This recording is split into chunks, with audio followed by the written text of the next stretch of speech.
साथ संगत जी, प्यार से कहना ध्यान रखा जी। आज समालखा के समागम ग्राउंड में ही ये संदेश दिया जा रहा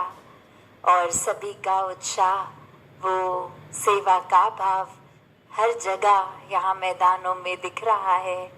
कि किस तरह ये समागम के प्रति उत्साह, ये अपनी भक्ति को और मजबूती प्रदान करने के लिए उत्साह, मन में एक दूसरे को अकोमोडेट करने का उत्साह कि सभी दूर दूर से आए हैं और सभी इस निराकार के प्रेमी, और कैसे ये स्थान, ये मैदान, चाहे एक लिमिटेड जगह पर दिल सभी के विशाल,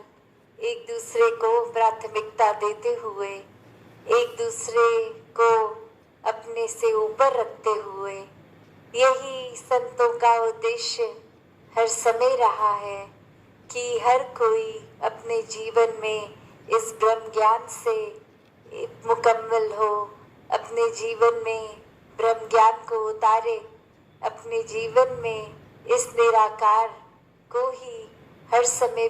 बसा के एक निराकार से ही फिर वो प्यार बनता जाए, एक अपने जीवन में इस तरह हर समय एक एक पल को बिताएं कि फिर कोई नज़रिया भी किसी का कैसा हो, उसमें एक हमें फ़र्क नहीं पड़ता, क्योंकि हर कोई अपने बैकग्राउंड से है, एक अपने कल्चर से है, किसी तरह भी खाना पीना उठना बैठना एक रीति रिवाज सभी के, तो हर एक को अपनाना और वही भाव कि हर एक में निराकार को ही देखना है तो सभी श्रेष्ठ हैं। तो मन में वही भाव युगों युगों से जो संतों ने सिखाया कि कैसे एक जीवन को पूर्णता से जीना है, ये बहुत ही लाइटली नहीं लेना। सिर्फ वो बात नहीं कि ब्रह्म ज्ञान तक की यात्रा है, पर यात्रा तो ब्रह्म ज्ञान से शुरू होती है कि अब जब ये निराकार है, हर समय इसका एहसास है, तो कैसे जीवन जी रहे हैं। तो क्या वाकई में ये जो ब्रह्म ज्ञान लिया वो समझ आया, उसको जीवन में उतारा, या फिर आंख बंद करके ही उजाला होने के बावजूद जीते चले जा रहे हैं। एक अपने जीवन में जहां हर एक के साथ सहयोग करते हुए, एक दूसरे को प्यार करते हुए ये जीवन को जीना है, वहां कहीं फिर एक खुदगर्जी का भाव तो नहीं आ रहा। कहीं इधर मैदानों में भी हम कुछ ये तो नहीं कर रहे कि किसी से कुछ तसला छीन के खुद करने लग गए, एक खुद को दिखाना कि हम सेवा करने आए हैं तो ये सेवा मिले। तो संतों ने तो हमेशा से एडजस्ट किया है कि जब एक भाव ही समर्पित है तो फिर एक सेवा का एक्ट फिर वो नहीं रहता, वो हर समय की ही सेवा है, चाहे घरों से निकलने के समय समागम के लिए या ये सेवा के लिए आ रहे हों, चाहे किसी कारणवश आ भी नहीं सक रहे, और कैसे एक आने के बाद भी सिर्फ एक कुछ सेवा को भी जो फिजिकली अगर कर रहे हैं, चाहे वो कहीं भी लगी हो या फिर एक अपने योगदान रूप से ही सेवा कर रहे हों, तो वो दिखावा मात्र नहीं रहता, वो सिर्फ एक फिजिकल एक्सरसाइज की तरह नहीं कि कर लेंगे एक आध घंटा दिन में तो तंदुरुस्त रहेंगे। एक सेवा का भाव अगर नहीं तो फिर वो सिर्फ एक शारीरिक हिलना डुलना, वो मूवमेंट तक ही रह जाएगा। तो कैसे अगर सेवा में वाकई ही अपने आप को पूरी तरह उतारना है तो मन से शुरुआत करनी होगी। एक भाव संतों के, चाहे आज श्रवण किए या श्रवण करते आए या समागम पे भी श्रवण होंगे, वो सिर्फ बोल नहीं, वो सिर्फ अच्छी बातें, अच्छे एग्जाम्पल्स नहीं, अच्छी कहानियाँ नहीं, वो एक हमारे जीवन में उतर जाए तो सिर्फ कान तक ही ना रहे तो ही फायदा है। और ये फायदा सिर्फ हमारा है,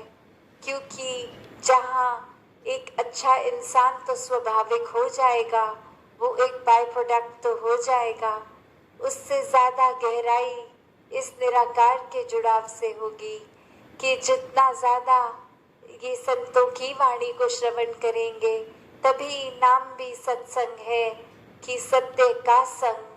कि जो इस सच से जुड़ता है,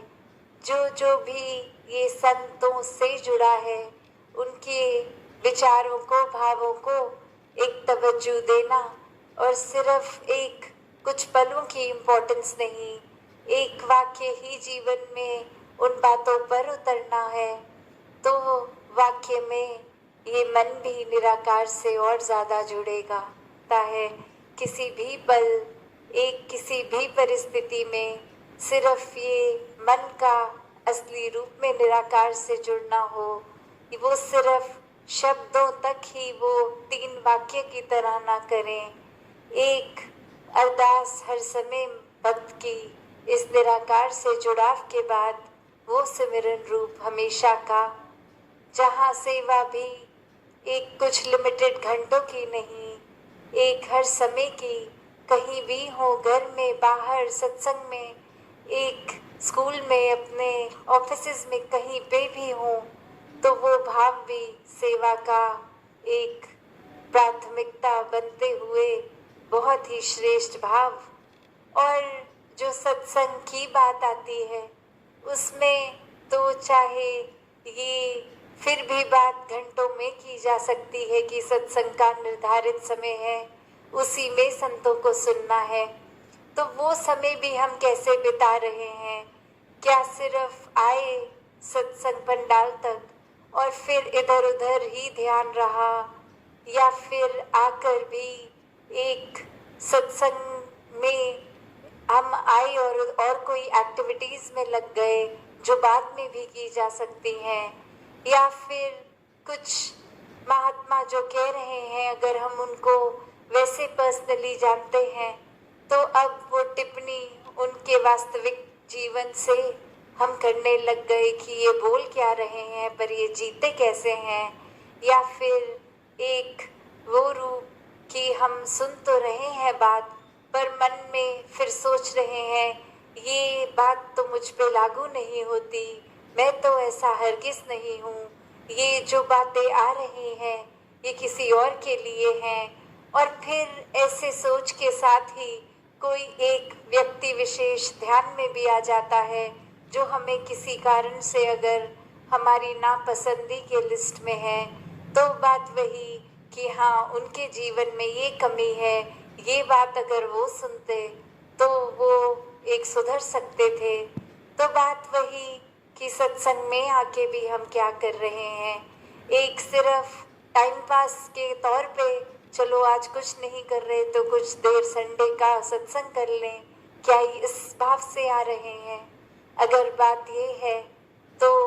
एक अपने आप को ब्रह्म ज्ञान होने के बावजूद भी जगाने का समय आ गया है कि हर समय में उपस्थित रहें, हर समय में ये चेतनता, ये एक्टिवनेस, ये अलर्टनेस एक रिस्पॉन्सिबिलिटी है, एक ये हमारा सिर्फ एक ड्यूटी नहीं, ये हमारी चेतनता को हर समय प्रयोग में लाना एक बहुत ही ज़रूरी कर्तव्य भी है। तो भी वो बात में एक हमेशा नयापन होता है, पर हम ही उसको उस तरह ले जाते हैं कि हाँ जब सत्संग जाते हैं तो ये 3-4 बात हर बार कोई ना कोई महात्मा अलग रूप में रिपीट करता है। तो ये अब समय इंट्रोस्पेक्शन का, अपने मन के अंदर खुद कहाँ खड़े हैं ये जांचने का कि ये बातें सिर्फ बातें नहीं हैं, ये अगर इतनी बार निराकार कान में डाल रहा है तो खुद को टटोल के तो देखें कि सिर्फ ये एक कान से जाने वाली, एक कान से अंदर बाहर नहीं है, ये वाक्य ही बार बार बातें सामने आ रही हैं क्योंकि ये गुण, ये चीज़ें अभी जीवन में नहीं उतरी हैं, उसको और ज़्यादा गहराई में जा सकते हैं। जैसे अगर कोई चीज़ है भी जीवन में, हमेशा एक हर चीज़ की, जैसे कहते हैं, अति बुरी होती है,